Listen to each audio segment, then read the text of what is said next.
You are now tuned into the truth frequency. We are TFR. TFR. Truth Frequency Radio.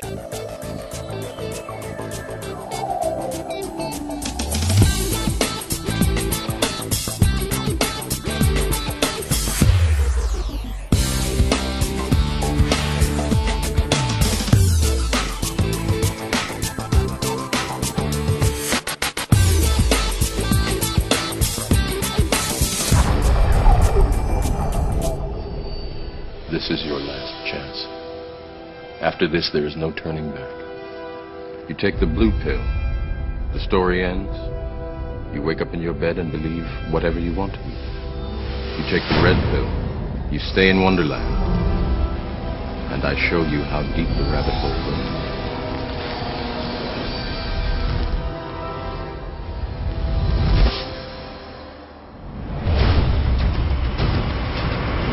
You're listening to the Revolutionary Radio Project with your host, Rob Skiba. All I'm offering is the truth. Hello and welcome to the Revolutionary Radio Project. I'm your host, Rob Skiba. And this evening, I'm excited to be talking with my guest, Alexander Lawrence. And we just came back, a week ago today, actually. Today is Saturday, September 1st. We're doing this as a pre-recorded show. Last Saturday, we were both at the Take on the World conference in Ohio. Hey, Alexander, are you there, sir? Yes, I am. Good to be with you. Yeah, good to see you again. It was good to see you at the conference, although we didn't get a whole lot of time to chat. We were both very busy doing our own thing. What was your take on the World conference? Well, you were a little more swamped with people than I was, but yeah, it was hard. There was so many good conversations going on, so many different shows I should say presentations to go to. So I kind of split my time, and I got to go to about half of the presentations, and there was a lot of really good stuff. Obviously, you had a few slots, and I got to two of those, and those were really good. But then, I just went to a smattering of other ones, and everybody's presentations were great. Everybody who was there visiting, or at least the people that came and talked with me, were really nice. We had really good conversations, got into some deep stuff. I got exposed to some new ideas. It was a beautiful place to be. Got to walk around a little bit and just, hang out on the beach with a couple of folks. And so it was a really good time. I'm intrigued. What new ideas sparked your interest? Well, for instance, somebody introduced me to the concept of, I'm going to get this wrong now. Paratosis, toxoparatosis, something like that.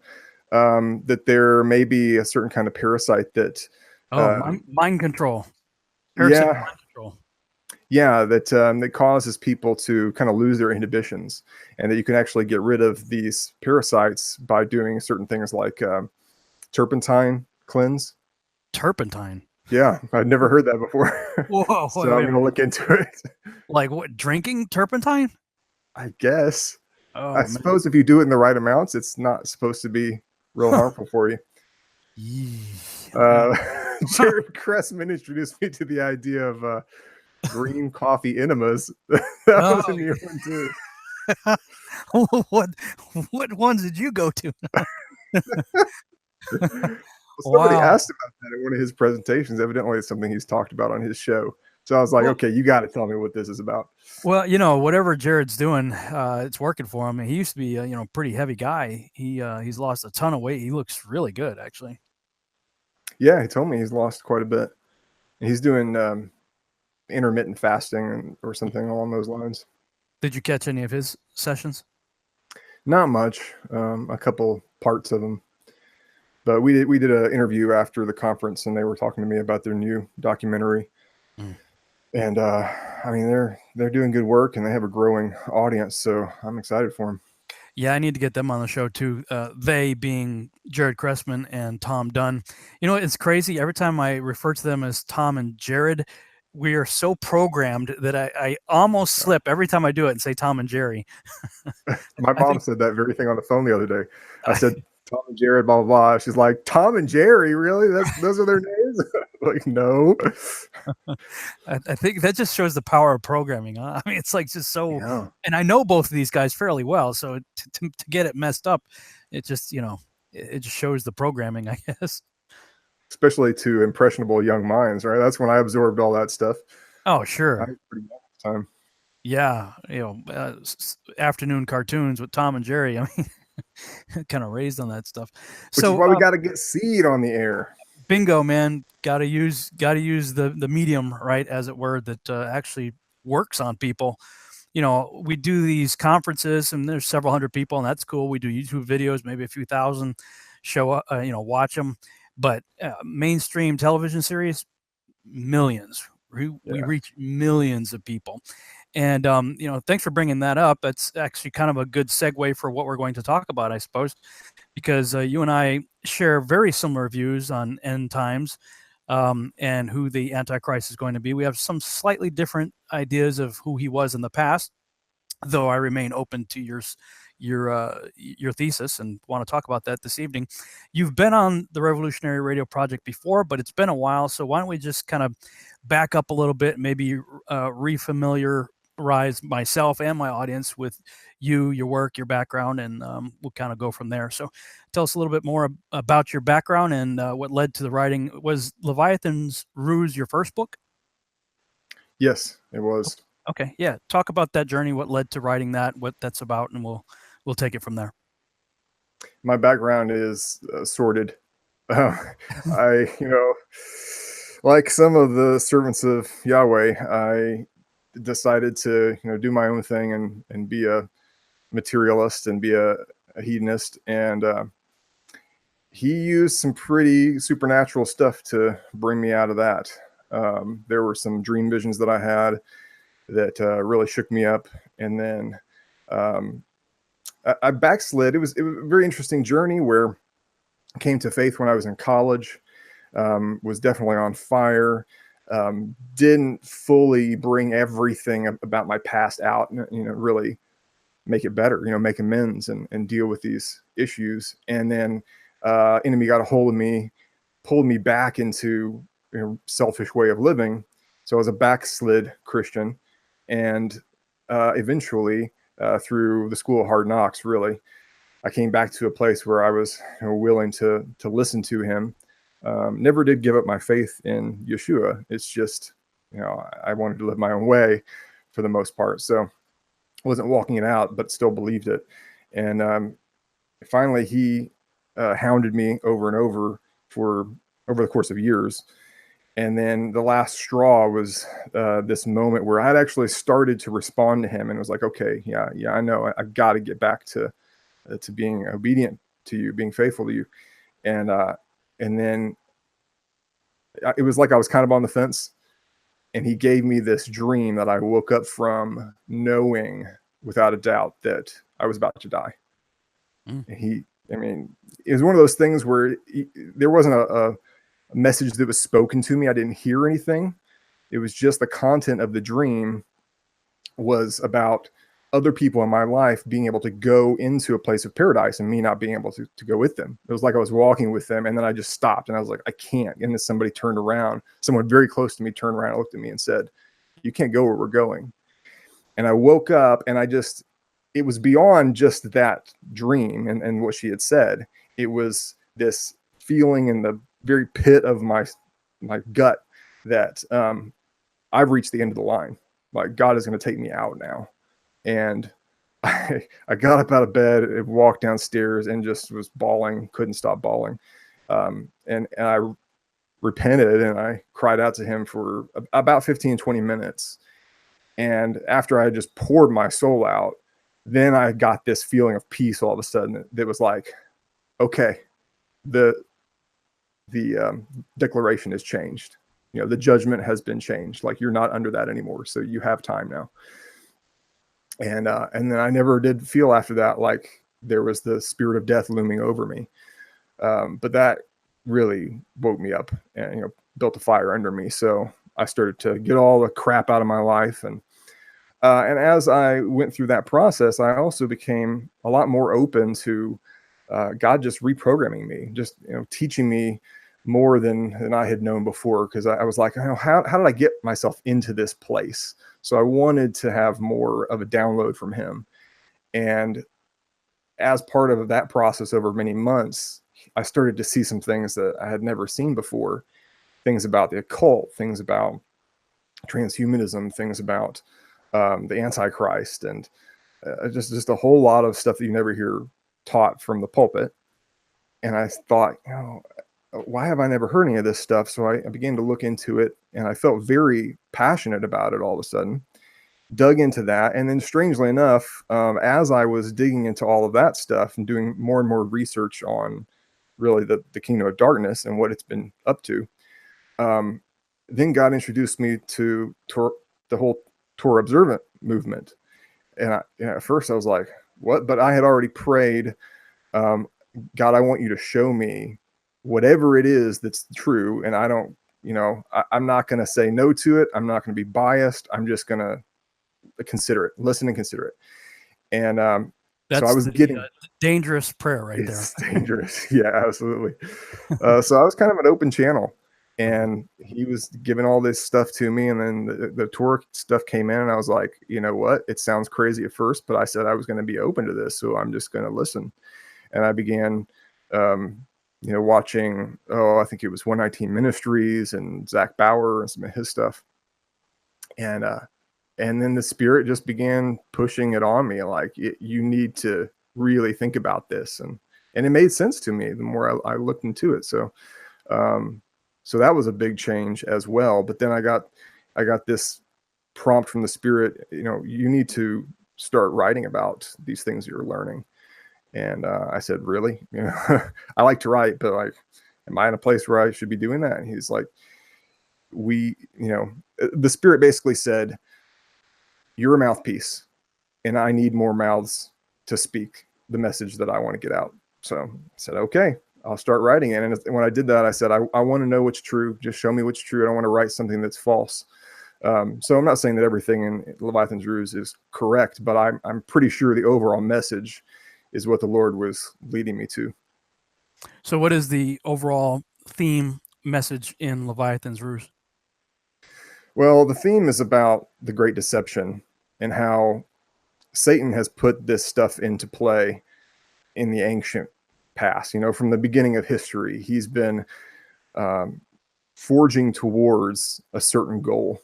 And I break that into 6 different components. So like, these are of course, 6 being a number that's very much associated with the kingdom of darkness. But these are the 6 major elements of his deception that he levels against the world and against the church. So it's a lot of different stuff. There's not like one particular topic. I cover many different things, but it all ties together because it's all about how the enemy is removing us from God's truth and taking us into a worldview of his own building. One of the things I talked about at the conference is that we need to know our enemy, and that scripture that says, for no wonder that Satan himself appears as an angel of light, and that we shouldn't be surprised if his servants also masquerade as servants of righteousness. And the point I was making is, just because a politician, an astronaut, or anybody says they are a Christian and may be able to even use some of our Christianese lingo, that doesn't necessarily mean that they are. Did you talk about that whole idea at all in your book? Yeah, I talked about infiltration in the church. Absolutely. Yeah. Like, have you read C.S. Lewis, The Screwtape Letters? Yes, it's a good book. Yeah, it's really good. There's actually an audio drama, like a radio drama version of it, where they did it with characters and everything, made a dramatized version of it. For those listening that are not aware of that book or never heard of it, basically there's like this senior demon, and he's training a junior demon on how to be more effective. And one of the lessons that he learns is that the best place to set up shop is in the church. So, I mean, we'd be like hopelessly naive to think that the enemy would. I mean, look at, I just saw Mission Impossible, right? the latest installment with Tom Cruise, Hmm. and Don't spoil it for me. yeah, I won't. Okay. These types of movies talk about spies, right, and double agents and things like that. I mean, if we do these things in geopolitical realms, where we insert one of our guys to get thoroughly entrenched on the other side so that he can, learn what's going on over there to bring intel back to us. If we do that as human beings, we would be hopelessly naive to think that the devil, who is the greatest strategist, frankly, there ever was, probably short of God himself, he's been around for a long time. He's had a lot of opportunity to observe us, to see how we work, and to use it against us. We would be hopelessly naive to think that that wouldn't be where he would send his agents. I mean, imagine having a pastor in the pulpit who's actually working for the other side. I think we'd be very naive not to suspect that that could be the case. I'm not saying everybody in the pulpit is of the devil. I'm just saying we should be on the alert. We should test the spirits to see whether they be of God. We should test the things coming from the pulpit to see whether they be of God. And we shouldn't just accept just because somebody on the campaign trail says he's all of a sudden a Christian, right? Every politician finds Jesus on the campaign trail. That doesn't necessarily mean that he is, Or Right. an astronaut. He's a Christian. Yeah, Jim Irwin. Jim Irwin's a Christian. He's also a card-carrying Freemason who allegedly brought back what was known as the Genesis rock, which refutes the Genesis timeline. So yeah, sorry, I'm not going to buy it. The label doesn't mean anything. No, it doesn't. And so I try and destroy several misconceptions that I think have crept into mainstream Christianity. Within the book, I try and refute these things. And of course, there's many others, but I try to tackle some of the big ones. And also, I point to the fact, and this was part of the presentation that I did at the Take on the World conference. There's a story in the stars. There's the whole history of the redemptive plan is in the heavens. I go through it a little bit differently than somebody like Bollinger, but it's a similar concept. And one of the things that's up there and fits right into the timeline of the period between Yeshua's crucifixion / resurrection and the end of the age is Capricorn. And Capricorn is, half fish, half goat. Even in some of the oldest representations, it's this half and half creature. Well, the head of the thing is a goat and the tail is a fish. And the conclusion I came to is that, Pisces represents, the two fish represents the two houses of Israel. And it's specifically, it's those who are, disciples of Messiah. But Capricorn is the assembly or the church, which is the fish being led by goats. And we know what goats are in scripture. The goats are the rebels. The goats are the ones that look like they belong in the flock, but they actually don't, because they're rebels. They're not listening to the shepherd's voice. They're not obedient, submissive to him like the sheep are. So here for the last 2,000 years or so, we've basically had the goats running the show. Wow, that's interesting. I can't wait for Now You See TV. They ran the videos for the event and the streaming of it. And as I understand it, they recorded all of the sessions. So I missed most of them, as you can imagine. I was always talking with people. I did try to catch a fair amount of them that were in the main auditorium, but I didn't get too many of them. Plus, I was speaking all over the place too. So I'm looking forward to seeing your presentation as well as a whole bunch of the other ones once Now You See TV gets them up on their YouTube channel. So what was the title of your how many did you do, first of all? What was the title of your presentation or presentations, and what exactly did you cover in them? I just had one presentation. Okay. Not super popular yet, so I was happy to have one. It was called The Meaning of the Mazzaroth. The Mazzaroth being the Hebrew word for the constellations. So that was your primary thesis then, was going through the Mazzaroth, the signs in the heavens? Yes, exactly. And talking about the distinction between astronomy and astrology, and also showing some of the things about eclipses, some of the patterns I found, and a couple of other things. So did you talk about the blood moon tetrads that was all the rage not too long ago? Yeah. I show that, and I have some graphics that go along with it, but I show that there's actually a larger pattern of eclipses, both lunar and solar eclipses, that happen around those blood moon tetrads that occur on the holy days. And it's only when the blood moons are happening on those holy days that you have this larger pattern that occurs.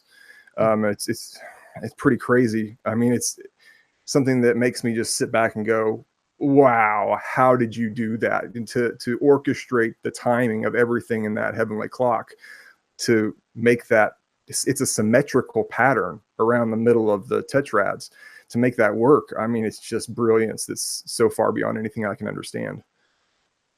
Yeah, absolutely. I know you're kind of on the fence on the flat Earth thing, but when we started looking at it, like myself and Zen Garcia and a few others started looking at what we understand in Scripture and the creation account and things like that from this perspective, it is a fine-tuned clock. It is a clock. I mean, the Earth itself is the face of the clock, and the sun and moon and the stars are going around it like the hands, hours, minutes, and seconds sort of, concept. And when you kind of take a step back and look at the entire universe in that cosmological worldview, especially if you pair it up with the Book of Enoch, as Zen has done a phenomenal job, actually, of taking chapter 72 through, I think it's like 84, 86. I think those are the section of the Book of Enoch, the chapters that talk about the heavenly luminaries, and he decodes it with that model. Because frankly, when you read that portion of Enoch with the spinning heliocentric globular Earth, ever-expanding universe mindset, it's total gibberish. When you put it all into a enclosed world model, it is a fine-tuned, perfect clock. And the fact that, he put those things up there, 4 signs and 4 seasons, well, then it makes sense that the seasons, and the signs would be there for the Moedim, which are the appointed times that Yahuwah has created, on which his son Yeshua has, I look at it as like a divine script, and Yeshua is the main actor, and he hits his mark perfectly. He knows his lines, it's all right according to that script, which is all on the Moedim. So I'm really interested in seeing what you've come up with regarding the greater picture of the tetrads in alignment with the Moedim.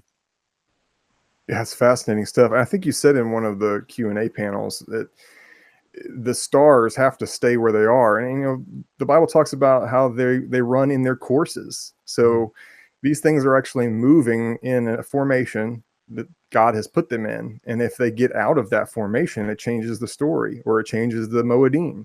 So they're not supposed to do that. And Enoch mentions some of the ones that got out of their places or didn't do what they were supposed to do. And then God put them into some kind of a stellar prison.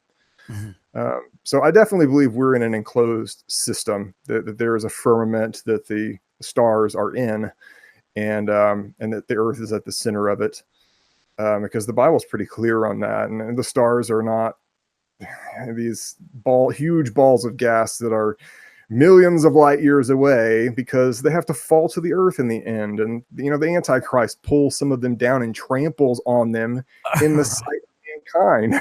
That can't be a huge ball of gas that's way out there where we can't reach. That's got to be something that's smaller and closer. Yeah, that was a huge piece of the puzzle for me in embracing the cosmological worldview that I now have. Is the firmament and all the stars and things like what you're talking about, that Nimrod's going to trample on these things. And like, you got Isaiah, you got Yeshua, you got Peter and John saying all of them are falling here, and immediately you're like, well, somebody's lying. Then and God comes here. I mean, the sky rolls back like a scroll. Well, what does that mean for the rest of the universe? That's my point. It's one little piece out there in the edge of some galaxy. How does the rest of the universe roll up? Why does God come here to dwell in the New Jerusalem? What about all those other planets out there and the life that he put on those? It doesn't make any sense. It doesn't at all. I want to encourage you, if you haven't already, you need to check out this book right here, Kings Dethroned by Gerard Hickson. It's a really short book, or small books, like 90 something pages, 96 pages, I think. I just finished reading it like yesterday. I started it. I looked at it a couple of years ago, I think, but never really finished it. And I thought, yeah, I'm going to go ahead and finish it. And I started reading it right before the conference. That's why it was very much on my mind at the conference, and just finished it a couple of days ago. Awesome book, man. Got to check it out. King's Throne by Gerard Hickson is written in 1922, I believe. So it's a fairly recent book. Let me just make sure that was right. Yeah, 1922 copyright. So fairly recent book. And these are the things that start making you think, wow, I've got to rethink everything. Like I said, somebody's wrong. It's either Neil deGrasse Tyson, Carl Sagan and company, or it's, Isaiah, Yeshua, Peter, and John, right? Who's lying? Well, gee, let's think. Let's think about that, right? I mean, it becomes a pretty easy decision at that point to throw out, these monkey man science, falsely so-called guys, and just go with scripture. And, once you do that, I mean, this story becomes very intimate all of a sudden, like you said. I mean, it is, geocentric in every way, the biblical narrative. Yeah, that's exactly right.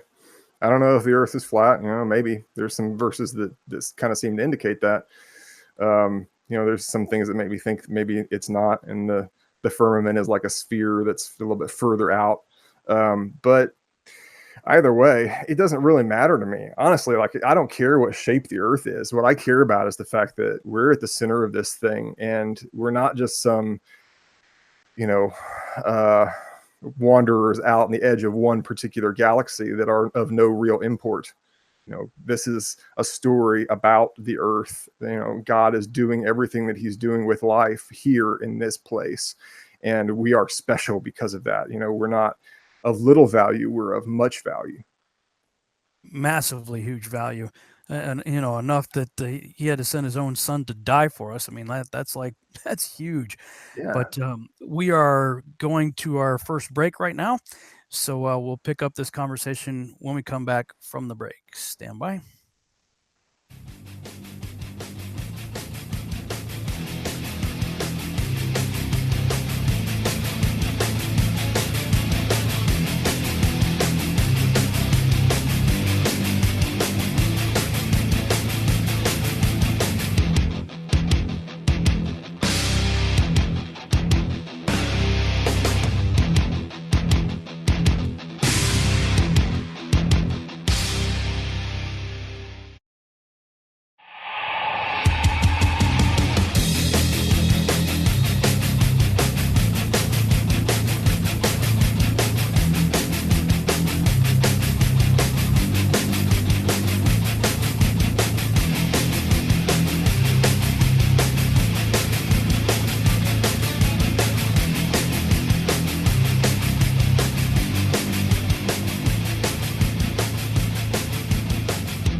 And we're back on the Revolutionary Radio Project. I'm your host, Rob Skiba, and this evening I'm talking with my guest, Alexander Lawrence. And right before the break, we were discussing his book, Leviathan's Ruse, and we're talking about the gospel and the message in the stars, the Maseroth of Scripture.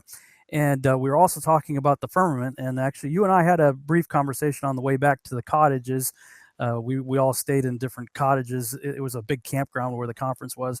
And we were headed back. I think it might have even been the last night of the conference, I think, if I remember right. But whatever the case may be, we're talking about the issue of the firmament. And, for a while there, I was going down that path, the idea that, okay, so there is a firmament. It is hard. The Hebrew word, the Greek word, the Latin word, and the English word all convey solidity, hardness. Okay, but maybe it's on the outside, billions and trillions of light years away on the, it's a big egg or something. Until you get to Amos 9:6, and it says, nope, this thing's attached to the earth. All of a sudden, whoop, that whole thing just shrunk considerably, that it is attached to the earth. There's an interesting TV series called The Orville. Have you seen it? Mm. Oh, yeah, I've seen the ads for it. Yeah, it's sort of like a Galaxy Quest kind of spoof on like Star Trek kind of thing. It's kind of a goofy Star Trek. But there was one episode, and I forget which one it was in season 1. I think it was like episode 7 or 8 or something like that. Anyway, the crew of the Orville comes up to this like asteroid thing that's headed for a sun, and they find out that there's an entire civilization living on this thing, and they are in an enclosed dome. And this is several generations now that of people who have lived in this thing, and there's only certain very few people who know the real truth of the matter. Everybody else, they're in a floating Truman Show, and they're oblivious. And when the crew finally reveals, no, you guys are on a rocket ship, then it's it's an asteroid and it's headed for a sun, and you're going to burn up if we don't do something. And they have to fix the situation. Well, they have the scene where they reveal the truth, and the sky literally peels back like a scroll. I mean, it's like, and all the people look up, and the sky that they've seen their whole life is peeling away, and they're seeing the truth, that they're hurling through space. And I was like, wow, watching them going, I think it's going to be far more impressive than that. But one way or another, all the questions are going to be answered about the firmament in that event. And Yahuwah's throne is like, boom, right there. That's going to be a pretty huge event.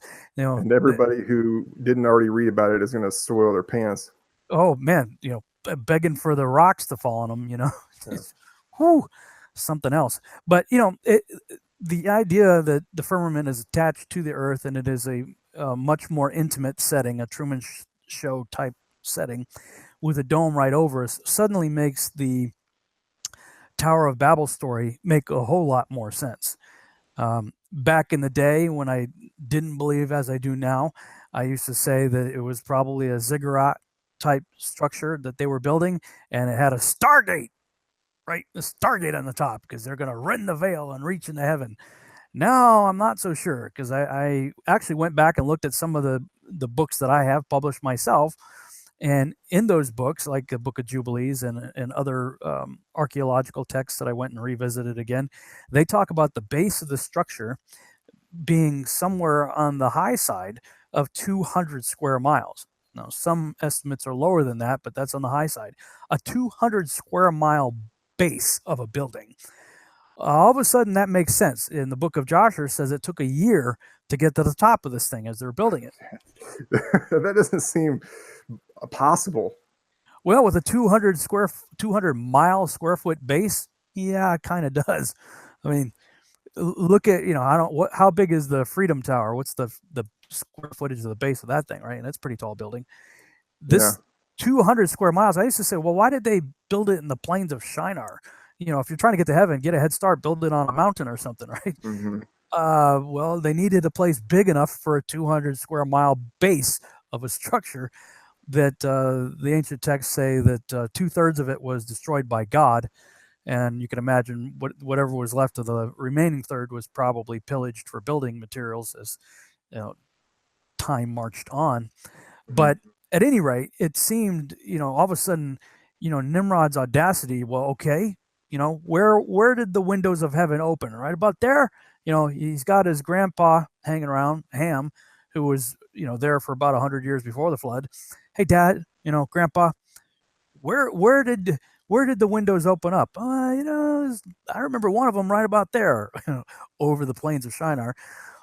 Okay, they set out this plan to build a building to reach into heaven, and the Book of Joshua says that their plan was to kill God and set up shop there, set up their own gods there, and presumably Nimrod as the king of the universe. So that story began to make a whole lot more sense to me in this worldview. Wondering what your thoughts on that, since your study is on Nimrod right now. Well, I would challenge it a little bit. I think that the Bible is pretty clear that there is a distinction between the spiritual realm and the physical realm, in addition to the positional difference. So, yeah, you could go up positionally and get closer to the third heaven, but you also still need to cross over into the spiritual dimension, because there's plenty of examples when people were standing right next to a spirit and they didn't know it because they couldn't see into that realm. There's several times, I think at least 4 times in scripture, where we read that the heavens were opened up and somebody then saw into the third heaven. So yeah, I think you gotta realize that, yeah, even if you went and knocked on the rakia, you're still not going to be able to just waltz into the heavenly realm. And if we look at the language that's used in Genesis about the flood, it doesn't say that the windows of the rakia opened up. It says that the windows of the shamayim opened up. And the way that the shamayim is spoken of, in context, it's all of the heavens. It's, plural heavens. The word heaven, singular, doesn't even exist in Hebrew. So it's all that space between us on the surface of the earth and the third heaven. So somewhere in that, whole realm, windows opened up, which tells me that was a translation happening between the spiritual realm and the physical realm. What's your take on what's your view of the Book of Enoch? First Enoch, I completely subscribe to. Okay, First Enoch chapter 89 talks about the flood and the lofty roof opening up and 7 torrents of water pouring down into that enclosure that is the earth. It says it 5 times. So I'm going, well, because again, I had your same take of the Book of Enoch. Somebody asked me, I say, I give quite a bit of weight and authority to it, especially with all the Nephilim research and everything I did. How could I not, right? I've spent all my time endorsing it for all that. And then when I got to this subject, I'm going, well, that's pretty much a slam dunk, Yeah, and I could buy that because I do think we're in an enclosure. And I do think that there maybe the rakia can't open up in some ways. I just think it's probably more complicated than we really understand. Because when you start to look at, for instance, let's go the opposite direction. Let's go down to the microscopic world, to the subatomic world. You start getting into some really strange and seriously twisted physics where it's even the quantum realm operates completely differently. And even cause and effect don't seem to work the same on that level. So I think that the mechanics of the greater universe that we're in are probably way beyond what I can understand. And there has to be more to it than just, where you are in the 3-dimensional space. Yeah, fair enough. Have you seen, probably, I'm sure you have, the double slit experiment? Yes. That is so trippy. Yeah, it's creepy. Yeah, like it behaves differently depending on if there's an observer. I mean, that's like, what? That kind of stuff, it made my brain explode, so I don't go too deep into that. Yeah, I haven't gone too deep into it either. I mean, I watched it and I was like, whoa. And then I went to a conference and saw Chuck Missler talking about the simulation, hypothesis and, the holographic universe and all that kind of stuff. And he actually recommended when he was talking on stage that people check out the movie The 13th Floor. Have you ever seen that? No, it's on my list. I know I need to watch it. As a movie, it's not like, wow, and it came out at the same time as The Matrix. So it was certainly dwarfed by the success of The Matrix. It's still an interesting movie, though. I would recommend you check it out. I actually have it on DVD. I don't know if it's on like a Netflix, Hulu, or Amazon or something like that, but interesting movie. I haven't gone too deep into the whole holographic simulation idea, but certainly the double slit experiment makes you kind of step back and go, well, maybe. Yeah. Right. Yeah. I mean, I think it could be very much like a computer simulation. And, yeah, we won't go into all that too deeply, but I like to teach people about the distinction between the soul and the spirit. The soul really is like the software that's on a computer. The hardware would be our physical bodies. The soul, the disembodied soul anyway, would be like the software. But the spirit is like the energy that's running in your computer. It's like the electricity that comes in and gives life to all of it so that it can be animated, so that it can run. Otherwise, that information that's on the hard disk and the hardware itself is going to sit there doing nothing. You have to have the energizing source to come in and actually run it. Very good analogy. I'm amazed at how much technology has advanced, and the fact that this right here is 64 gigs. Yeah. I'm like, are you kidding me? 64 gigs on this. And most of this is just is the plug, the USB part, right? So all of that's really in here, and even this is shortened because part of this is just for putting a lanyard on it. So it's really small what is Yeah. actually the functioning part of this. And frankly, I don't know how any of this works. Like it's the same kind of thing as the one of these, right? 64 Hmm. 64 gig drive. Like I get a hard drive that functions like a record player. It's spinning around. It's got a head that's reading data. I don't understand how this plays music or video or anything, frankly. Like, how is that spirit, if you will, the electrical current going through this, recognizing data and then playing it back to me on my computer? I don't get it. I don't know it either. Yeah, but it's like if we have the capacity to do stuff like this, how much more is Yahuwah able to do? Sure. With this realm that we live in. I mean, what if we're just I even thought at one point, and maybe this is still a legitimate thing. I even thought, okay, well, if the Earth is flat, am I sure that it's a circle? What if it's actually a rectangle, but it's set up in this simulation? It's set up basically like Pac-Man, where you go across one side and all of a sudden you pop out the other way. You never know that you're crossing over the edge of the simulation because you just pop out the other side. There's actually, believe it, the flat Earth research community is divided with different views. Some, I don't know if the majority, but most of the people that I talk to and have shared the stage with share more or less the same idea of an enclosed world, Truman style show. A circular world with a dome over it. There are others that have an infinite plane idea. They get rid of the dome. They don't believe in the firmament. They think that somewhere past Antarctica is a lot of other lands out there. Also a circle, we're just like a puddle, and there's other puddles out there in this infinite plane. But there are people out there that are of the Pac-Man persuasion that believe, because of certain anomalies of the sun that they believe don't work on the circle, that the sun is on a straight track. They maintain that it is like a rectangle, and the sun goes, from the east to the west, and then like Pac-Man pops up and comes through the other side again. Then you could have the four corners of the Earth, very literally. Well, yeah, I have an allowance for the four corners in my model as well. But maybe it is, if we could do this, right, and I could pack a whole bunch of movies on this little card and watch video play out with people going through their life in that storyline. Well, what if we're all just on one of these? Right. We're all on God's.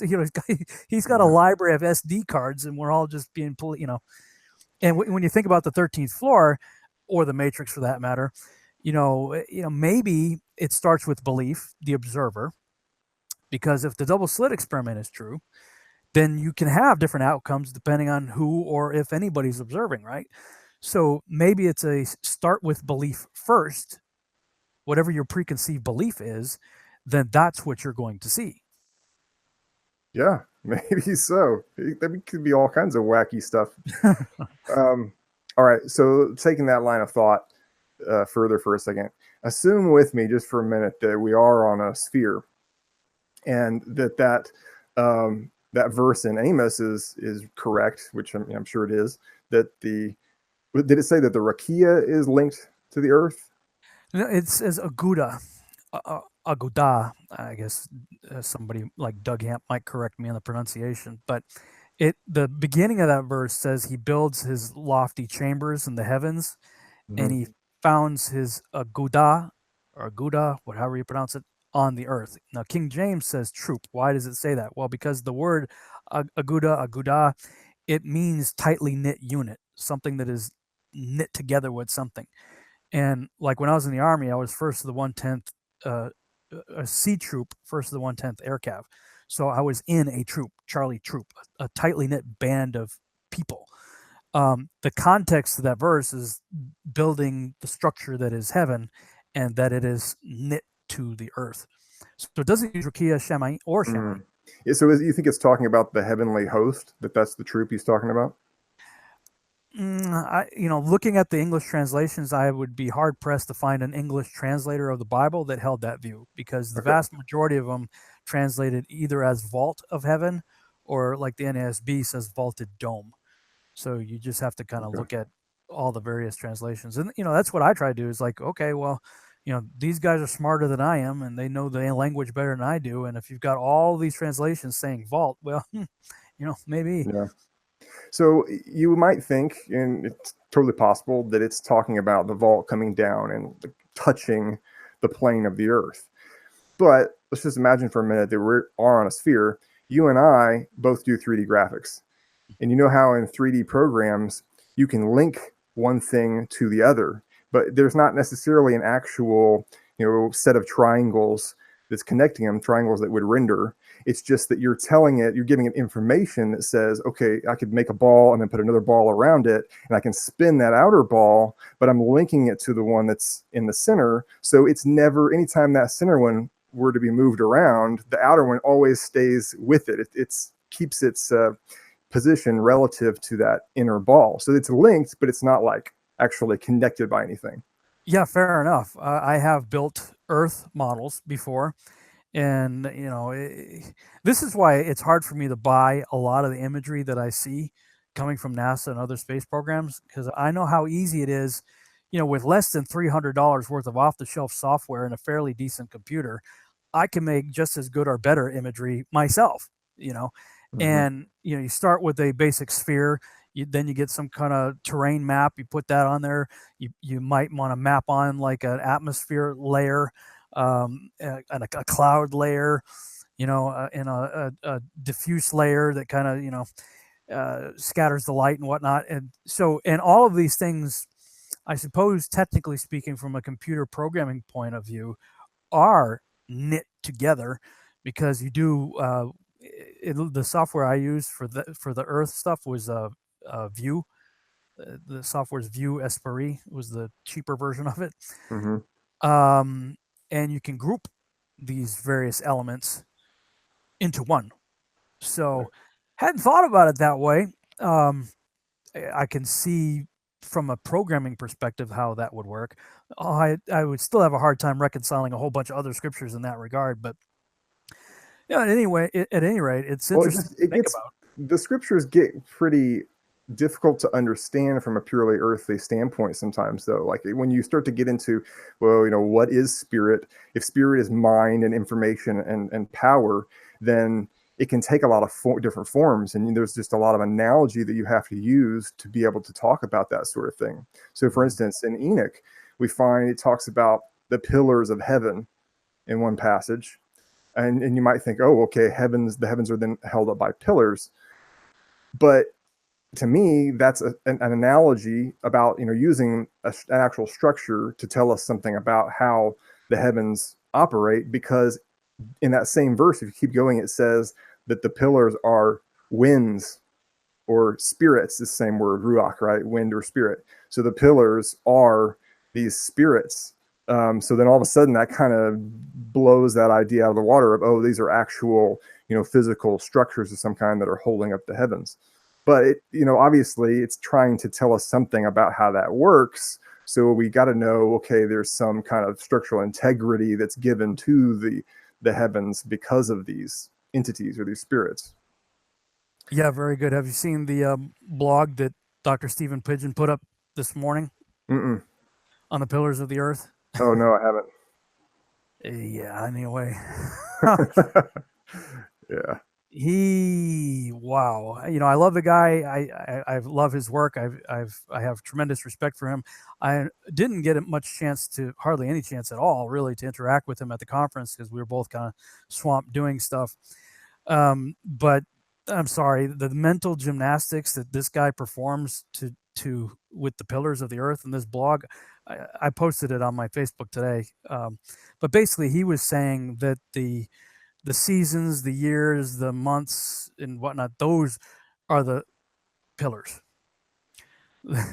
Okay. Yeah, that's pretty much what I said. I'm like, wow, okay. What would I do with this? I mean, anyway. Yeah, that's a stretch. Yeah, a bit of a stretch. You should check it out. But anyway, we're kind of rabbit trailing here on some of these discussions I want to get as we get this segment's coming to a close shortly. The next half of the show, I want to talk about a new project that you're working on.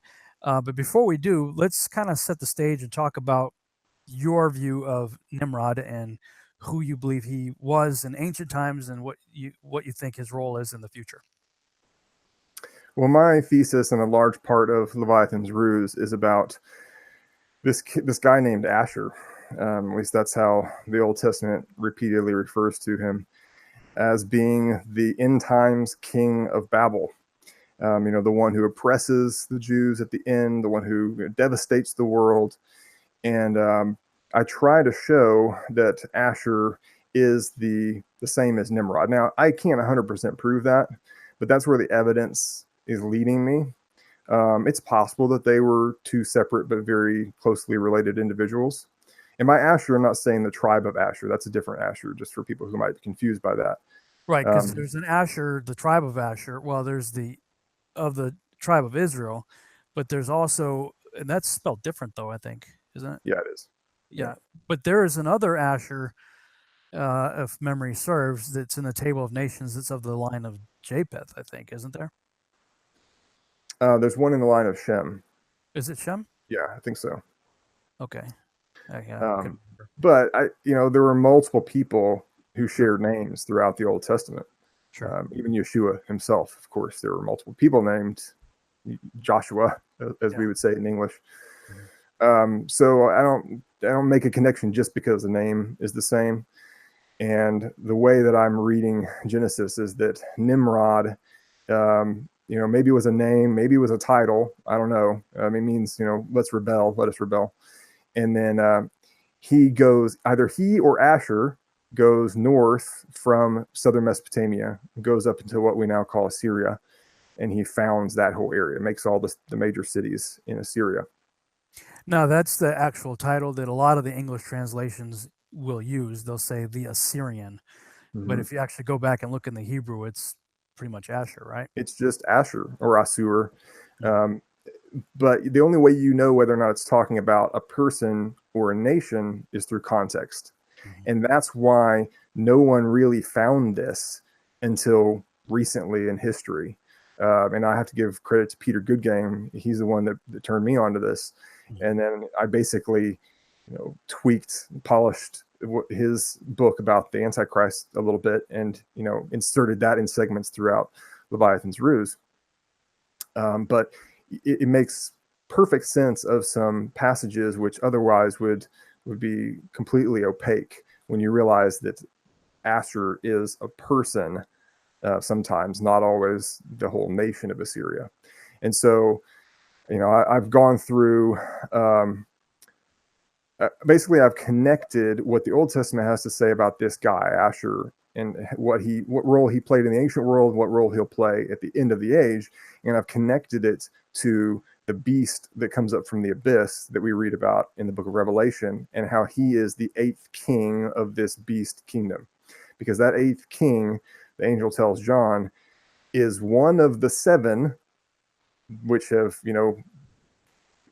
we'll get into probably a little bit more about, what those 7 mean. But there's 7 kings in this beast kingdom. And then there's this 8th one, and he is one of the 7.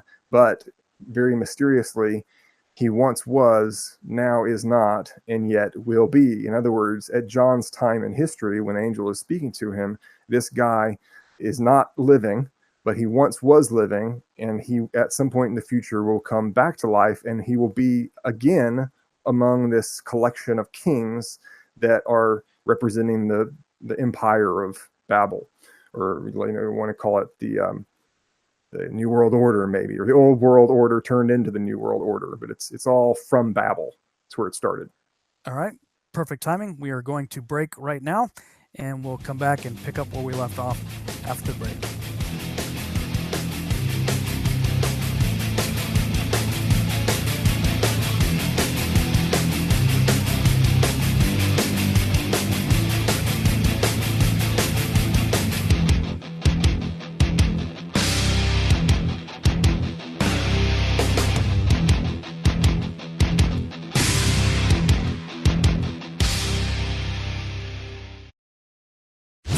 Is Truth Frequency Radio. The wicked ones obviously under heavy Masonic influence.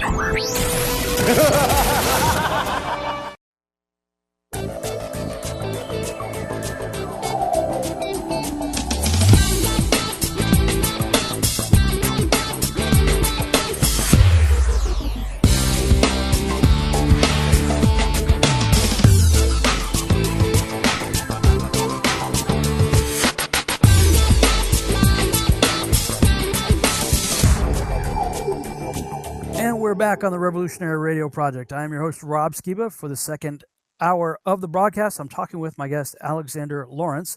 And right before the break, we were talking about the character of Nimrod, who may have been known by many different names, one of them possibly being Asshur. And we were talking about Revelation chapter 17. So I'm going to do a screen share for those of you who are going to watch this on the YouTube archive. Of course, if you're listening on the radio, you won't be able to see it, but you could open your Bible, if you will, to the book of Revelation, chapter 17. And let's see, beginning in verse 9. So, Revelation chapter 17, verse 9. Here is the mind which has wisdom. Now, in this case right here, John has been shown a beast with 7 heads, and it's a symbol. And an angel comes alongside to say, okay, here, bro, this is what it means. Of course, that's my paraphrase. It says, here is the mind which has wisdom. The 7 heads of this beast, as he's seeing, are 7 mountains on which the woman sits. Now, that spins off into all kinds of theories. Is it the Vatican, or is it this, that, the other things? Various places that have 7 mountains. But then verse 10, it says, there are also 7 kings. And the Greek word used there is... I always get it confused now. Is it Basilius or Basilia? One of them. One means kings as in individuals, or one means kingdom. The word used here is not the word for kingdoms. A lot of people will say all the beasts in prophetic visions represent kingdoms, and that's certainly true. Many times beasts do represent kingdoms. And to some degree, I would say this beast does also. However, when he's talking about the heads of the beast, he didn't use the word for kingdom here in Greek. He used the word for kings, the individuals that rule kingdoms. There are 7 kings, individuals. 5 of these individuals have fallen. 1 is, and the other has not yet come. And when he comes, he must continue a short time. The beast that was and is not is himself also the 8th, and is of the 7, and is going to perdition. So, like, there's just a ton of information here. And backing up a few verses earlier, the beast in verse 8 says, the beast that is the Antichrist that you saw was and is not, and will ascend out of the bottomless pit and go into perdition. And so, whenever I'm doing this presentation, I'm like, okay, guys, open book test. Where does the Antichrist beast come from? I mean, it tells you, right? No, Greece. Yeah, the Vatican, Kenya. No, Kenya, America. Kenya, America, New York, Hawaii. Right, all wrong. It's like it's open book test, guys. I mean, and again, like you, I got to give credit where credit is due. It was Peter Goodgame that opened my mind to this, and it was his book, The Giza Discovery. Is that the book that you read, or was it something else that he said or did? I think that was his blog, and he turned it into a book called The Second Coming of the Antichrist. True. Yes. Yeah. In fact, I think I have that one. Yes, I do. It's back there. Second Coming of the Antichrist. Yeah, he had an online blog. It was called the Giza Discovery. It was an online book. Basically, it was for free. And when I was doing my own research and trying to figure stuff out, I was already kind of heading down the idea that Nimrod could be the dude. And of course, Tom Horn had published Apollyon Rising 2012, which also built, I believe, on Peter Goodgame's stuff. But whatever the Google search that I did that day, whatever it was, it landed me like right in the punchline of his thesis, and he just laid it out. And I took a step back and I said, wow. I mean, it was like, I'm working on a 500-piece puzzle, and he dumped about 400 of the pieces in place. I'm like, ooh, I see a picture here now. And did your mind explode when you realized that, Osiris in Egyptian is Asshur? It's the same name, and like all these other gods of the ancient world, they're all basically just variations of this same guy. Yeah. It's pretty incredible. Exactly. And there's actually, once you make that connection, it sends you off into all kinds of rabbit trails. And I found actually quite a number of scholars who had made that same connection. So it wasn't just Peter Goodgame and Tom Horn. Mm-hmm. There was, and they themselves, I think, would say that they were building on the work of others even. It's a pretty well-established historical fact, I think, that these characters all funnel back into the biblical character of Nimrod. Yeah. So going back to Revelation 17, these 7 kings are obviously sequential, right? He says, some of them have already fallen, and one exists right now, and others are going to come later. So these aren't kings that are all existing at one time, which is why I'm so confused when people try to say that the 7 heads are 7 hills or mountains that a city sits on. Yeah. Because we're talking about individuals that are separated over time, not all existing in one time in one place, which is what you have to. 5 that have fallen too. So Yeah. if we're talking about mountains here, Have the mountains fallen? it does say that it represents mountains here, but here's the 7 heads are 7 mountains on which the woman sits, but they are also 7 kings. Also kings. And it's the kings part that has fallen. 5 have fallen. And what does it say? 5 have fallen. 1 is. And I always say, well, that depends on when is, like Clinton. At the time John is living. Yeah. Well, but that begs the question of when was the book of Revelation written? Now, Brian Godawa, who's like a hardcore preterist, he would put it in the time of was it Nero, I guess. Is it Nero? I forget now. Domitian, whatever. I come from the school of thought that places it closer to 90 AD. 90 AD. He would place it somewhere before 70 AD because he believes that Revelation and Matthew 24 and Luke 21 are all prophetic, looking forward to what would become 70 AD. So I don't buy that argument, but at any rate, whoever the one that now is, presumably is a Caesar at the time of John, and then one's going to come and his reign is short. Now I will say this, that Brian makes a very compelling case that he ties all of these to Caesars, and that there were 5, if I remember, I'd have to go back and listen to the show that we did, but I may be butchering this, but this is my recollection, that there were 5 previous Caesars going back to the founding of Rome, and there was a current one at the time John wrote that, and then there's this one guy that shows up, and his reign is like really, really short. In fact, have you ever seen this right here, the wall chart of world history? Mm-hmm. And, this folds out into like this really big, takes up the whole room. And in it uses these streams to represent the reigns of various kings and whatnot. And when it gets to the area of Rome, there is this one tiny little sliver of a dude. I don't have my glasses on, and I can't. My arm's only so long, so I can't even read it now. But there's like this little tiny sliver right in here of a Caesar that reigned for a very short time. So he builds his case on that, and I will say it's a compelling argument. I don't. Yeah, but how many rulers were there of Rome? A lot more than 7. Yeah, well, my thing is, I do see patterns of type and shadow, where there can be partial fulfillments in the time of the biblical narrative that can also apply to a bigger narrative yet to come. Yeah, absolutely. Which is, why the fall of Jerusalem in 70 AD confuses people and makes them think that, okay, well, that was the fulfillment of a lot of this end times prophecy. No, it was a pre-fulfillment. It was a shadow, because not all of the things that are in these prophetic verses were fulfilled then, but some of them were. That's my contention. It's like I can look at Matthew 24 or Luke 21 from a preterist historist perspective and mark off verses like a checklist, right? Yeah, I could see that. Yeah, I could see that. Yeah. But you get to a point where you're like, no, I don't see that. Right. And also when you marry New Testament prophecy to the last day or the great day or end times or the day of the Lord, when you marry New Testament passages of prophetic significance like that with Old Testament, I created a spreadsheet, and I would try to find Old Testament prophetic scriptures that I believe are yet to be fulfilled and see what the correlation is in the New Testament and pair them up. And there's still a lot of stuff that nothing in history fits, at least in my opinion. Yeah. Oh, absolutely. I mean, things about Babylon becoming a waste that no one can live in forever.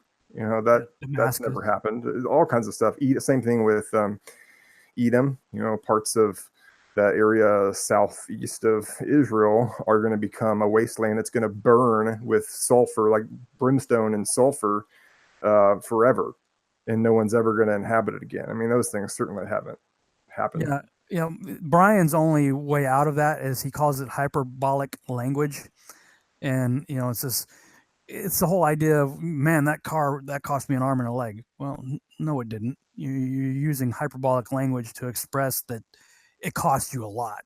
Mm-hmm. And you know, his contention is that I will have to give it to him. He makes a compelling argument, and he uses other scriptures that he makes a good case clearly are using hyperbolic language, because the way it's described and the event that it followed didn't fit the exact description of, you know, what was said. So I'm like, okay, but I just see way too much that has yet to be fulfilled, hyperbolic language aside. And while I understand that Revelation is written certainly in symbolic allegorical language, there's this angel right alongside explaining it to us, you know. So, well, let me back up and say the angel explains it to us when it is symbolic allegorical language. When the angel doesn't explain it, I'm going to just take it literally. You know, I got the star falling from heaven, and to him is given the key to the shaft of the bottomless pit, and all this hybrid, you know, creatures come out, you know, and I'm like, again, open book test, right? 200 million man army. Now, when China was finally able to field a literal 200 million man army, I think it was back in the 70s, you know, Time magazine ran a front cover on it, you know, the watchman on the wall out there, you know, the Hal Lindsays and others out there looked at that and said, okay, look right there, the news is telling us, and we know that the enemy of Israel is coming from the north, and you know, you got Russia there, and you got China and all this, and so the 200 million man army of Revelation 9 is the Russians and the Chinese. Well, or they could be chimeric centaur-like creatures, exactly the way it's described. Mm-hmm. Yep. So, yeah, there is some language that's definitely figurative, but you usually know it. There's usually a tell somewhere in the script. For instance, you know, Revelation 12. I saw a sign in the heaven, and then he sees, you know, a woman clothed with the sun. Mm-hmm. That there was a woman actually clothed with the sun? No, it's a sign. There was a dragon with 7 heads. Well, does Satan really have 7 heads? No, it's figurative. There's 7 heads, 10 horns.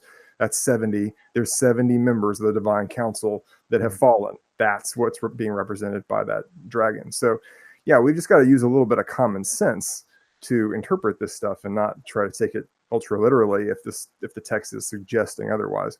So, what's your take on the difference between the abyss and the pit, and what's this deal with somebody that has a key to it? What's that all about in your mind? Okay, well, it's a long subject to really get through entirely, but the scripture presents the abyss and the pit in more than one way. So, starting at, are you comfortable? Because this is going to take a minute. Let me go to Genesis 1, second verse. Talks about darkness was over the face of the abyss, the deep, which is the theum, which is what we translate as the abyss into English. And the Spirit of God was hovering over these waters. So everything was just water around the earth at that point, an abyss. All right, and then you go down to Genesis 7 is the next time that you really see this word used. And it says that in the years of Noah, that the great fountains of the deep burst forth and the windows of heaven were opened. Well, deep there again is the abyss. So the fountains of the abyss opened up. Now we know earlier in Genesis, God separated the waters below from the waters above. So the waters that the Spirit was hovering over were pushed down, and some of them were pushed up. And the ones that were pushed down became the abyss within the earth. And then these fountains open up, and the abyss shoots up, and it floods the world. So there's a lot of water under our feet, evidently, because it was coming up through the crust of the earth at that time. Now, Well, do you you go, believe it was the vision that I have is like these massive geysers just yeah, like we can't even imagine the force and how high these things were shooting up. yeah, probably hundreds of feet into the air. And then there's some stuff in Job, another really old book that talks about the abyss. He says, "Have you entered into in Job 38:16? Have you entered into the springs of the sea, or walked in the recesses of the abyss?" So there's a separation there between sea and abyss. And then we go to chapter 38, verse 30.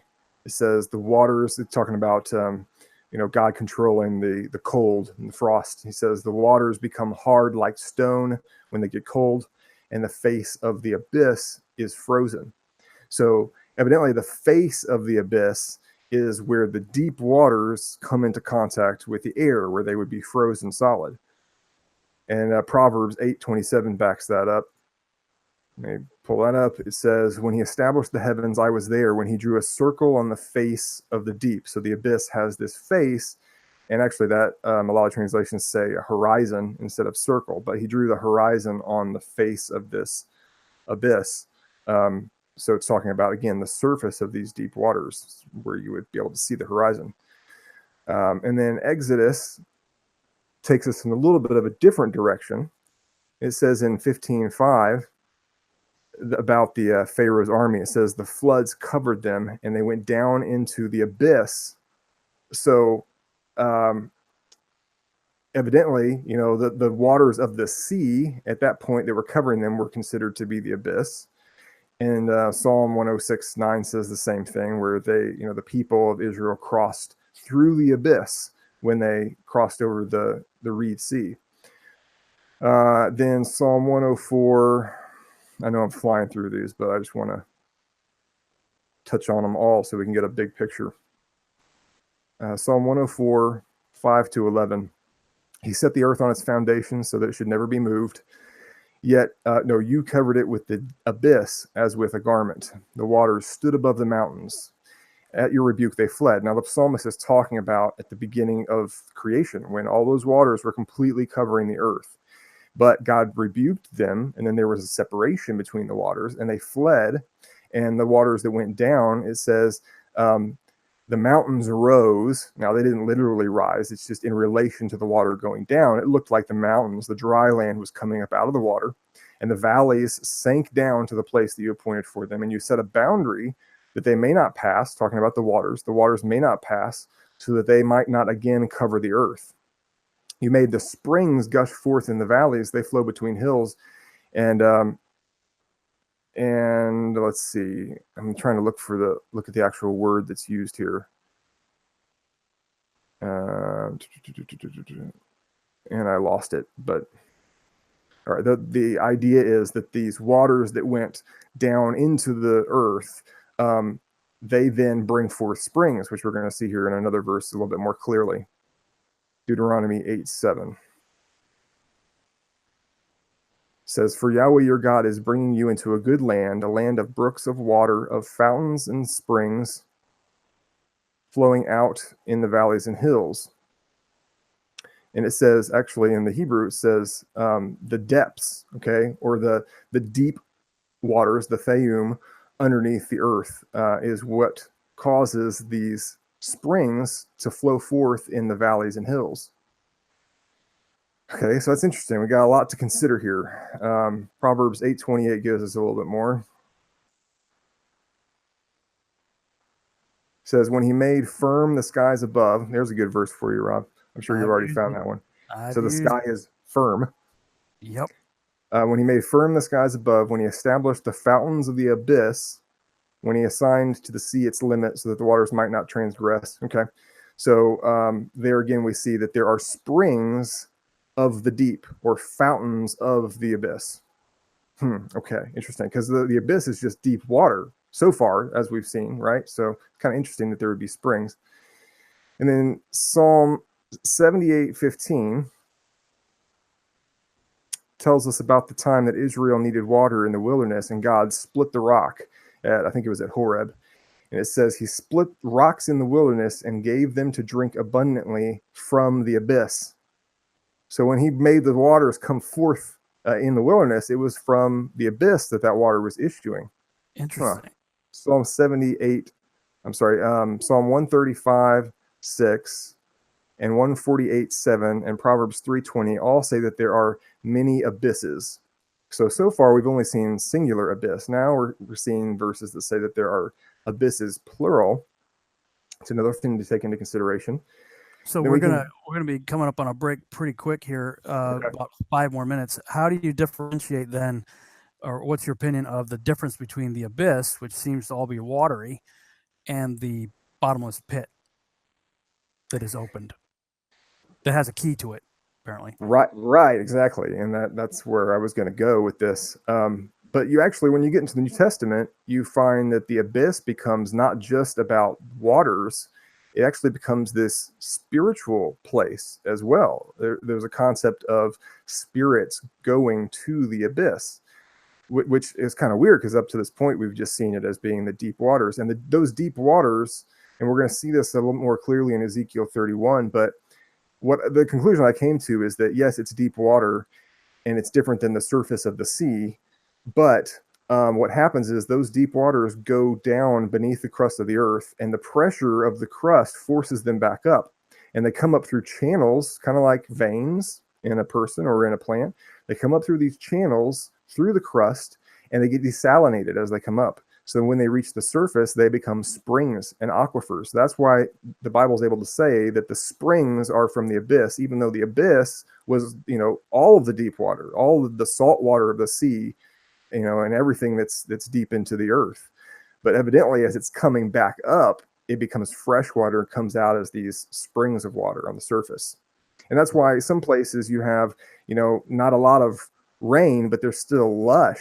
And other places you have the same amount of rain, but they're very, dry and lack vegetation, because there's actually underwater channels coming up to feed some of these places, but not others. Okay, so but the pit is something altogether different. Yes, but it's related, a related concept. We saw Yeshua casting spirits into the abyss, or they didn't want to go into the abyss, actually. He put them into pigs instead. Then they ran into the sea, Right, which you would think would be contradictory. Maybe they ended up in the same place anyway. It's like, okay, fine. You want to go into the pigs first? Yeah, and then they take you right back down to the abyss. Right. Romans 10:7 says that dead souls descend into the abyss. He's actually talking about Christ, being in the belly of the earth, and he says, "Who's going to descend into the abyss to reach him in the place of the dead?" So evidently, dead people go into the abyss, and then, we see in Revelation chapter 9, an angel opens the abyss, and this demonic spirit, or actually a horde of demonic spirits, comes out. Mm-hmm. And then there's this messenger of the abyss called Apollo or Abaddon that is the leader of this horde of spirits. And then Satan is thrown into the abyss at the end of the story. So this is a place where spirits are being kept. They're actually being trapped in this abyss. And the unclean spirits don't want to be put back down in there when Yeshua is casting them out. Okay, so there's some kind of spiritual confinement that is part of this abyss, but there's also a pit that's mentioned over and over again in Scripture. So Job 17:16 and Job 33:18 says that there are bars that keep dead souls in part of the pit. Now, the word pit is bor in Hebrew, and it can mean a very deep pit of any sort, but oftentimes it's used as a cistern, to talk about a cistern. So you'll see that probably more than anything else in Scripture. Is a cistern is called a bore. But what is a cistern? A cistern is just a deep hole with water in it, right? It has water. So right there we have a link. We can kind of understand, okay, this pit might have something to do with the abyss if it's filled with water. So we look at like Psalm 28:1, and the pit there is being used as an analogy. It's not literal, it's figurative in that case, but it's being used to speak about disconnection, spiritual disconnection from God, which, doesn't make sense if you're just talking about being in a cistern. He's actually referring to the pit of the underworld. And when you get to Ezekiel 26:20, you definitely see that concept clearly. Let me pull that up. 26:20. He says, when he lays waste to this particular people group, I will make you go down with those who go down to the pit, to the people of the eon, and I will make you dwell in the world below, among ruins from old, with those who go down to the pit, so that you will not be inhabited. So this is saying that there are people in the underworld in a pit, and he calls them the people of the eon. Well, eon just means age. That's another way that it's translated into English, but it's talking about the age that we're in right now. So the people in the underworld are called the people of eon because everyone who lives in this age on the earth, when they die, they go down to these receptacles in the underworld. So that's all the people of the age that are down there. All right, hold that thought. You want a break?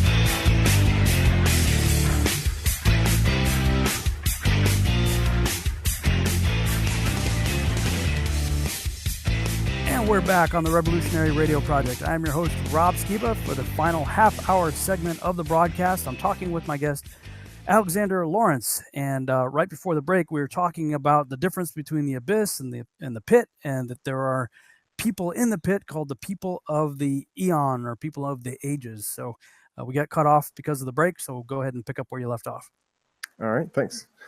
So I want to look at last one, Ezekiel 32, verse 23. God is talking about Syria and its company going down to the pit and being slain by the sword. And it says that their graves are set in the uttermost parts of the pit, and her company is all around her grave. All of them are slain, fallen by the sword, those who spread terror in the land of the living. So these slain Assyrians, and elsewhere we find the same thing said about Elam and Edom and some other nations. But these slain warriors, they go down to graves in the sides of the recesses, the deep recesses of the pit. Well, there's also like was it Korah's rebellion during the Exodus, and that whole thing where there's this problem and the ground just opens up and they go in.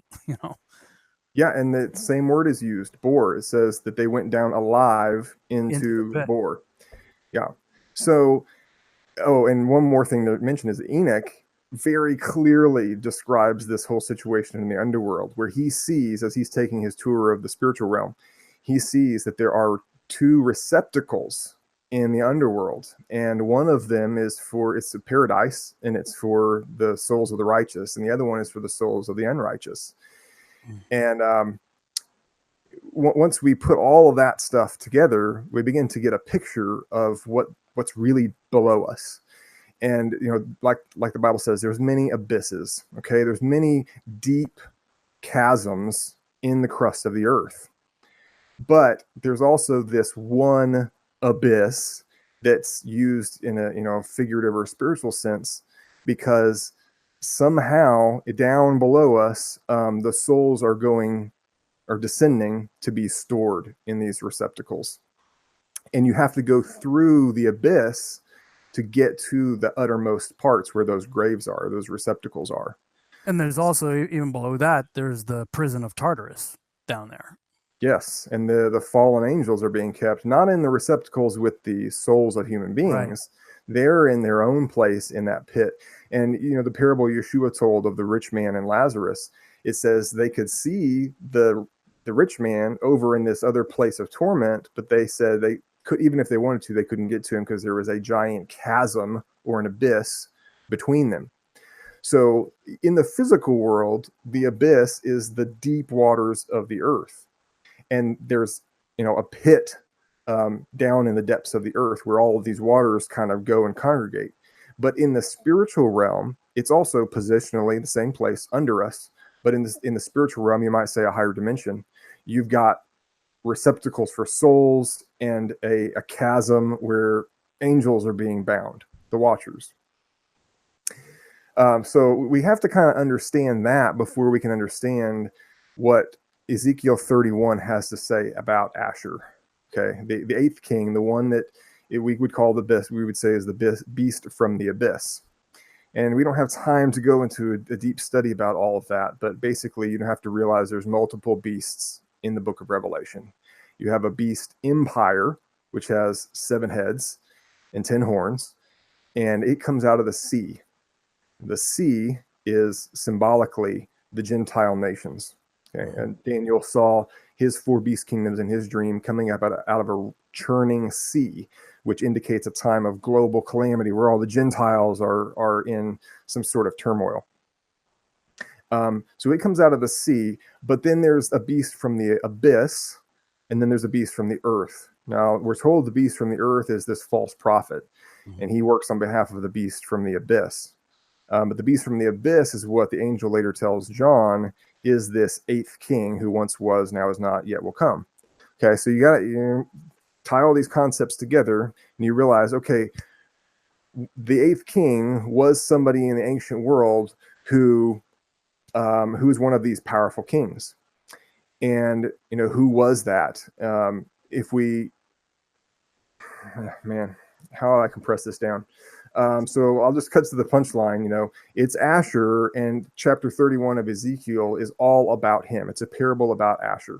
So that chapter starts out God talking to Pharaoh, and he's saying, all right, big shot. Yeah, you're pretty powerful, but let's talk about some other people that are really powerful. He says, who are you like in your greatness? And then he starts telling him a parable about Asshur. Now, people think it's about the kingdom of Assyria, but it isn't. When you start to read the chapter in context, you realize, and it's just talking about a person, which should be obvious because he's making a comparison between Pharaoh, a person, an individual, and this other guy, an individual named Asshur. And God is actually describing how Asshur is, or was rather, the greatest king that ever lived. His influence spread over the entire world. He says that he was this tree in Lebanon. I wish we had time to get into talking about why is Asshur a cedar in Lebanon. You would think he would be a tree in Assyria, right? But no, he's in Lebanon. That's because the man Asshur, who started in southern Mesopotamia, went up, founded the Assyrian cities, and then we can tell from ancient archaeology and mythology, he went over to Lebanon and then down that whole Canaanite region, the area that was called Phoenicia. Went down from there and ended up in Egypt. Now, he may have gone back and forth. I don't know that the sequence was exactly like that, but basically he set up his empire to span the entire Near East. And I think that his main palace, or the hub of his empire, was there in Lebanon. And then you have... just real quick, there's a book I refer to a lot called The Dictionary of Scripture Proper Names by J.B. Jackson. So all it is all the names, the proper names in the Bible and their meaning. And while you're talking, I looked up Asshur, and his name means I shall be black, fire hole. I shall be black. Okay, I haven't heard that one. It says, I shall be black, fire hole.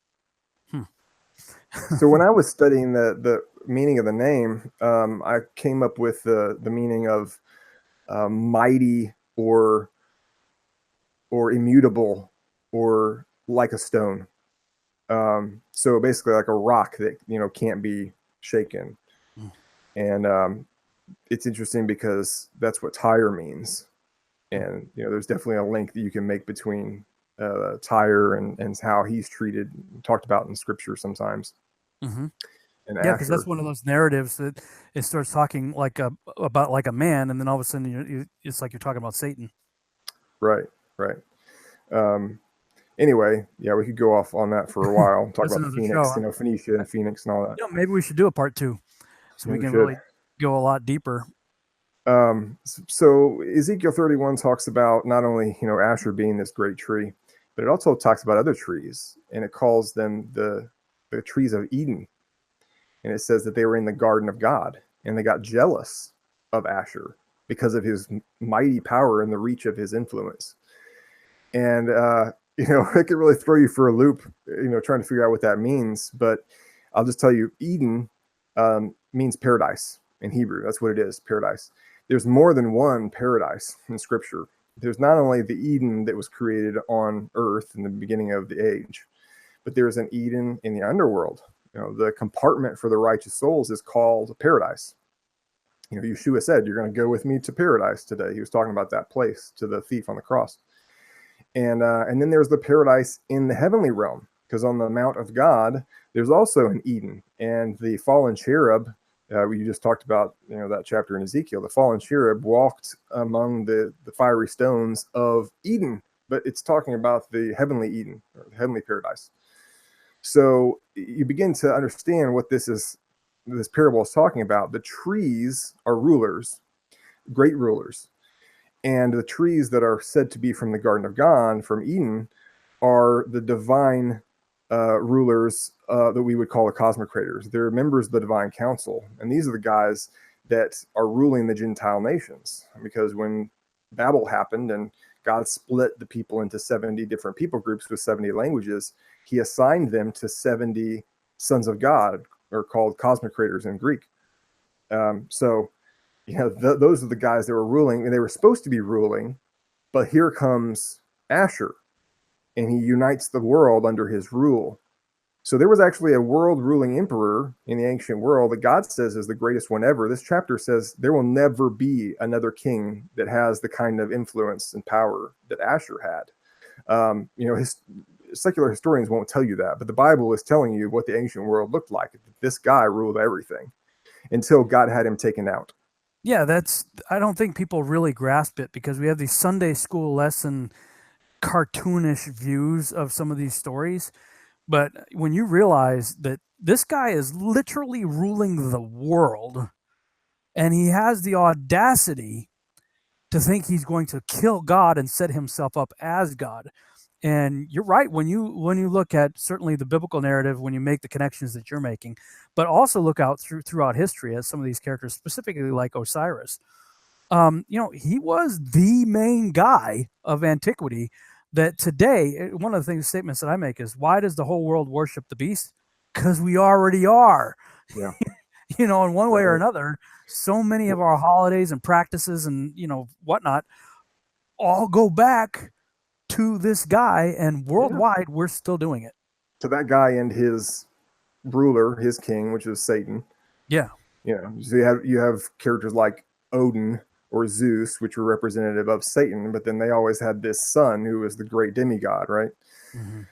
And every pharaoh was imbued with the spirit of Osiris when they became pharaoh. So everyone was considered to be divine with the spirit of Asshur, because that's what Osiris was. He was just the Egyptian version of Asshur. Yeah. Quite honestly, they were already worshiping and following this god even after he was dead. He was deified, or maybe he was already deified in their eyes. I don't know, but they kept putting him into their rulers. Yeah. Did you see what was it? X-Men Apocalypse? Yeah. It was like, I know.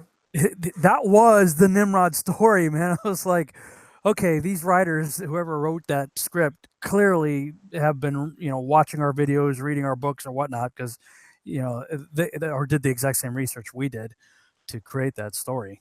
Yeah, I know. It's crazy how there's other things in popular media that follow the storyline very closely. And, you might not realize it at first, but once you are aware of these things, you're like, oh my gosh, I can't believe they're putting it into all this stuff. There it is again. He's still telling his story. One last connection to make. I mean, I keep going on this stuff, but in Ezekiel 31, we're told that, the cosmocrators, or the trees of Eden, became jealous. They brought suit basically against this guy Asshur, and God said, okay, I'm going to send the the mighty one of the nations after him. He's going to take care of him. And then it says, so I think that was Satan, that, God said, you need to go take out this guy. And then it says that, let me pull it up here. I'll make sure I quote this right. Okay, so right after God says, I will give Asshur into the hand of the mighty one of the nations. He will deal with him as his wickedness deserves. Then he says, foreigners, the most ruthless of the nations, have cut it down and left it. So Satan evidently used, a multitude of people, foreigners, plural, and these are the most ruthless or the most terrible ones, other translations will say, of the nations. Now, personally, I think that was giants. The most terrible ones were giants at that time in history. But a group of somebodies came and cut down Asshur, and then and the whole world mourned after him, which we could, start talking about his wife and the wife of the demigod and how she mourns and how that wailing for Asshur lived on for centuries and centuries. And even the Israelites were doing it, and Ezekiel saw that. God showed it to him, and he's like, they're mourning for Tammuz, which is just another name for Asshur, and they do it every year. So that mourning survived on. But it says he was slain with the sword and went down to Sheol, which is, it says he went down to Sheol a few times over the next few verses. But the important thing is he was slain with the sword, because when you go back to Revelation, you're talking about 13 says he has a mortal head wound. One of those 7 heads was slain with the sword, it says, unto death. So it was actually killed. That head was killed with a sword, which ties right back to this character Asshur.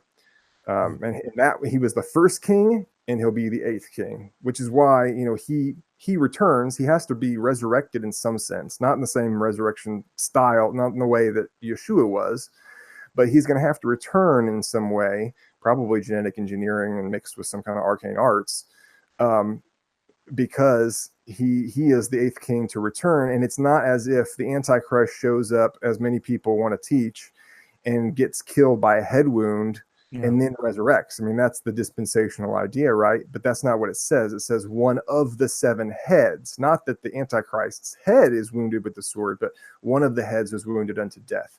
And again, figuratively, we're talking about those 7 kings, because the heads are kings. So I'm asked, I have a very similar view on this. It sounds like that you do. And a lot of people will ask me whenever I'm doing my Babylon Rising talk on this, how do you see him coming back? And my answer to that is, well, if he is also Gilgamesh, and Gilgamesh in my mind is just a fictionalized narrative. There are many versions of that narrative. In fact, if you have never seen it, you might want to pick up this book right here, Myths from Mesopotamia by Stephanie Daly, Oxford. It gives all the Sumerian myths and whatnot. And even in that, they talk about different versions of the same narrative over time that it developed. I look at it as like a blockbuster movie or actor. Like, Harrison Ford is Indiana Jones. No, he's not. He's Han Solo. No, he's not. He's the president. No, he's not. He's the fugitive. No, he's not. It's like, we have all these different tales told, with the same actor playing these parts, Harrison Ford in this case, that I think that Gilgamesh is, sort of the equivalent of that. And that body was apparently pulled out of the desert sands of Iraq in 2003. And where it went, where it is now, who knows? But apparently, if people like Steve Quayle and his sources are to be believed, that were allegedly part of the dig and recovery, that the body was in a remarkable state of preservation. And of course, you've got people in mainstream science trying to, entertain the idea of resurrecting pharaohs from mummy DNA and other extinct creatures. So I'm sort of the mindset of a DNA clone. That's sort of what makes the most sense to me. Is that where you go with it? Yeah, that's where I go with it. I show that the Egyptians taught that they had saved the efflux of Osiris in a hermetically sealed container under Giza. So they really thought that they were preserving something from him, whether that's blood or semen. I don't know, probably semen, I would think. but they're preserving his genetic material in this container under Giza. So maybe the body is elsewhere. Who knows? But certainly something from him is under there. And if we were ever to find that, or if we've already found it, we would have, because if it was properly sealed in the dark, it would be still perfectly viable in terms of extracting the genome. So we'd be able to make another version of him. And then, the abyss opens up in the book of Revelation. So and spirit just goes into that construct. Yeah. What happens when you make a clone of somebody? Does he get a new soul, or does the same soul come back into it? Right. That's the thing is, and even Dr. Stephen Pidgeon talked about at the moment of conception, there's that spark that happens. And he was talking about that. That's when the nefesh, the spirit, enters into that new genetic life form that is going to form into a baby. Right. When you create a clone, where's that spark coming from? How are you going to, where's the nefesh going to come from? The book of Second Baruch says that there's a set number of souls that God created when Adam sinned. So at the fall, he said, okay, this is how many people I'm going to make. And once they've all lived, then we reach the end of the age, and they're being stored in the underworld somewhere. So if you've got a certain number of souls and you bring back somebody who already lived, are you going to put a new soul into that body? I wouldn't think so. Interesting. Fascinating stuff. We're going to wind this down here. We got about 5-6 minutes left. I do want to talk about a project that you have going and maybe offer a way to help you make that happen. Why don't you talk about your project and how people can help you with it? Sure.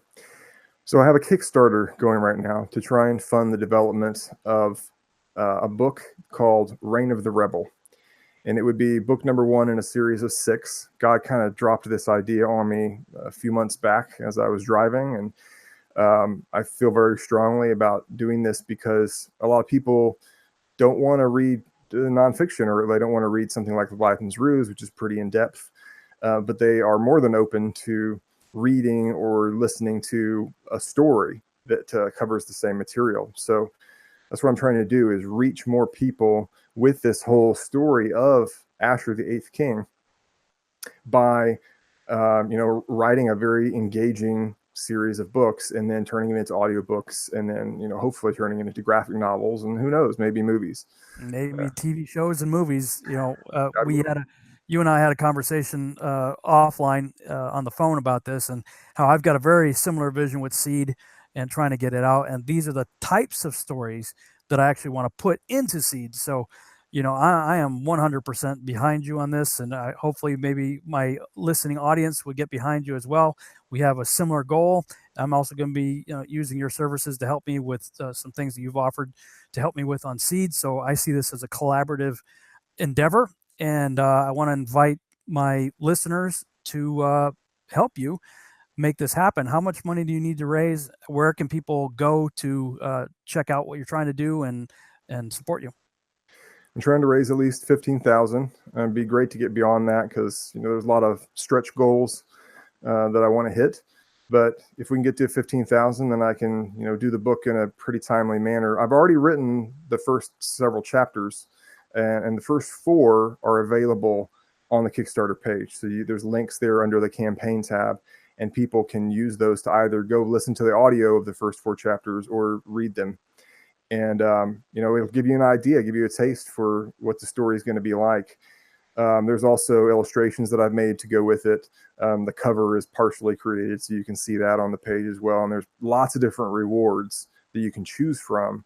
Everything from getting just the ebook to getting, wallpaper for your computer and your phone, to getting prints made of the character illustrations and coins and all kinds of stuff related to the story. So what you'll do to get there is just go to Kickstarter.com and do a search for Reign of the Rebel. And that's REIGN, a reign like a king would reign from his throne.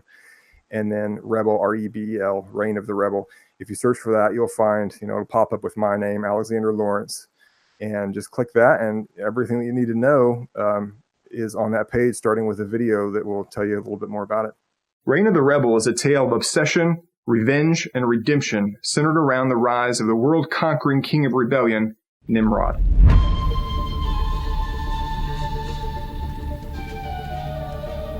In the aftermath of the fall of Babel, one young man's quiet, rustic life is upended when his village is attacked by warriors from Shinar. Thus begins an epic adventure throughout the untamed ancient world, as Abel the seer becomes first a fighter and then a spy to avenge his family. But how can one man defeat a demigod giant who holds the secrets of heaven? And what will Abel do when a slave girl in the tyrant's courts becomes the woman he loves? Hi, I'm Alexander Lawrence, an author, teacher, and artist. And husband. And father. This is my family. Two of the many things that we have in common are we love God and we love good books. We especially love epic series of novels with biblical underpinnings, like the Chronicles of Narnia, The Lord of the Rings, and the Time Quartet. That's why I plan on writing a saga of 6 books with Reign of the Rebel as the first. This historical novel will have something for everyone. Action, romance, conspiracy, speculation about ancient technology, and spiritual lessons that are powerful without being preachy. Abel the Seer is a purely fictional character, but the settings I'm putting him in are not. Neither is the plot as it concerns Nimrod. In fact, much of the storyline of the book is going to be based on the research that I did for my nonfiction book, Leviathan's Ruse. Despite the fact that I have written a successful nonfiction book and an award-winning short film script, I have yet to complete a novel. And I understand that you're taking a risk by supporting an unproven novelist. That's why, to prove that I have the chops, I've released the first 4 chapters of Reign of the Rebel completely free. You can read it or you can listen to it. Links for both are below the video. Hi, I'm Amanda Lawrence, and as Alexander's wife, I have a bit of a bias, but the first 4 chapters of this book are honestly incredible. I read a huge amount of different genres, and between the escape from the falling Tower of Babel, the epic conversation that happens in the heavenly realm, and the escape for their lives from a small village, I'm hooked. I want to find out what happens next, so please support so that I can finally find out.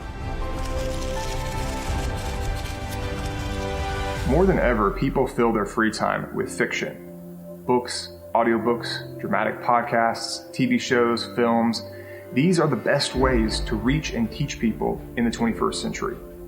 So my prayer is that this series of novels will be not only fun, but it will be a teaching tool and a reaching tool that we're going to be expanding the kingdom of God through this project. Publishing a high-quality book is not a cheap undertaking. But I believe that there are a lot of generous people out there who would like to support a God-honoring project like this. So here's what I'm asking you. If you enjoy the first 4 chapters of Reign of the Rebel, please share this project with your friends. This idea really does stand or fall dependent upon word of mouth.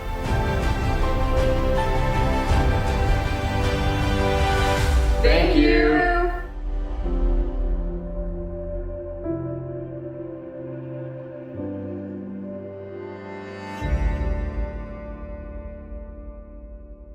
Awesome. Now today, of course, right now it is September 2nd. We've crossed over to the next day as we're pre-recording this. This will air on my radio show on Wednesday, September 5th. How long is your Kickstarter going? When does it end? It ends September 10th. So by the time this airs, there won't be a whole lot of time. So you guys are going to have to, get on the ball. I mean, probably you should just do it as you're listening to this right now. Pull up the web browser and navigate to it. Okay. So that you don't forget. I just want to encourage people to really think and pray about supporting this. A lot of people are like, why should I give towards somebody writing a book? Well, first of all, I'm actually paying a ghostwriter to help me take my seed scripts and turn them into a novel. And when it's all said and done, that's a pretty good ballpark about what I'll end up having paid him. So, workman's worthy of his hire. This is something that you've obviously got to feed your family and keep the roof over your head and lights on. So this will help you to, not have to work on other projects so you can focus on this 100%. But why is this necessary? I believe the story of Nimrod, who he was and who he's going to be, is critically important for us to get this message out, because there is a great deception the scripture talks about. People are going to be deceived, in so much that even the elect could be deceived by this thing. And when we start talking about issues of the mark of the beast and other things that are coming up associated with with the beast and the whole system, it's going to be important to be educated. Scripture says, my people perish for lack of knowledge. Well, what if you could get educated? And, frankly, one of the best ways to get educated these days, maybe unfortunately for better or worse, is through fiction. It's like you go out there and you do these seminars, you put out nonfiction books, people are like, yeah, you're crazy, you're a heretic, whatever. Put it in science fiction, everybody loves it. People get married in Klingon, for crying out loud. They join the Jedi Church, right? This stuff's not real, people. But yet it impacts culture on a worldwide level. So that's what you're trying to do. That's what I'm trying to do. And I just want to encourage everybody listening and anybody watching this on the YouTube archive, please get behind this. I'll put the link in the description for the radio show, as well as for the YouTube video when it goes into the archive. And I'll try to get the YouTube video up either at the same time or very shortly after it airs on the radio show on the 5th. Yeah, you got it, man. One of the things that I put on the back cover of Leviathan's Ruse is what happens if everyone is expecting a pre-tribulation rapture and they don't get that, but they do get a resurrection of some person that they're not expecting, a dark resurrection. Ooh, how much is that going to throw everybody for a loop? That is the perfect note to end on. We got about 30 seconds left. So, hey, Alexander, thank you so much for coming on this evening. You guys, please get behind this because, a counterfeit resurrection is on the way. And I wouldn't be surprised if the mark of the beast has to do with his blood. Maybe we'll leave it on that note and have you come back for a part 2. We can talk some more. Thanks so much for listening to the Revolutionary Radio Project. We'll see you guys next Wednesday evening, 11 p.m. Central Standard Time. Good night, everybody.